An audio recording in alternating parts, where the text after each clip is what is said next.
আসসালামু আলাইকুম। হ্যালো বন্ধুরা, কেমন আছেন? আশা করি ভালোই আছেন। আপনাদের দোয়ায় আমিও ভালো আছি। আজকে আমি বাজার করছি, দেখেন কি কি। এই তো দুইটা মুরগি নিয়ে যাচ্ছি। এটা কিন্তু ব্রয়লার মুরগি, অন্য কিছু না।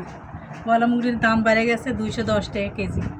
তারপরে এই যে দেশি ট্যাংরা নিয়ে যাচ্ছি। তারপরে এই যে এই মাছ নিয়ে যাচ্ছি, কি কপ্তা মাছ নিচ্ছি, পাবদা মাছ নিয়ে যাচ্ছি। তারপরে এই যে মিরকা নিয়ে যাচ্ছি তিনটে, রুই মাছ নিয়ে যাচ্ছি দুটা।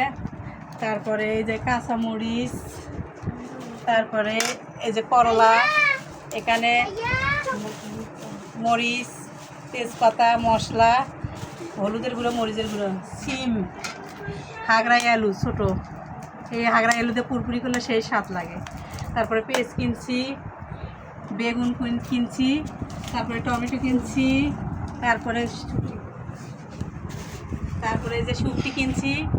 এই তো দুটো হাঁস কিনছি। হাঁস দুটো কীরকম হয়েছে অবশ্যই কমেন্ট করে জানাবেন। কিন্তু বেশি কিন্তু দাম না, 1000 টাকাতে দুটো হাঁস কিনছি।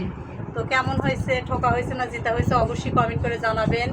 এই দুটো হাঁসের রান্না করার রেসিপি আপনাদের দেখাবো। এর আগের ভিডিওতে আছে আমার হাঁসের মাংস রান্না করার রেসিপি, এবার এটাও দেখাবো।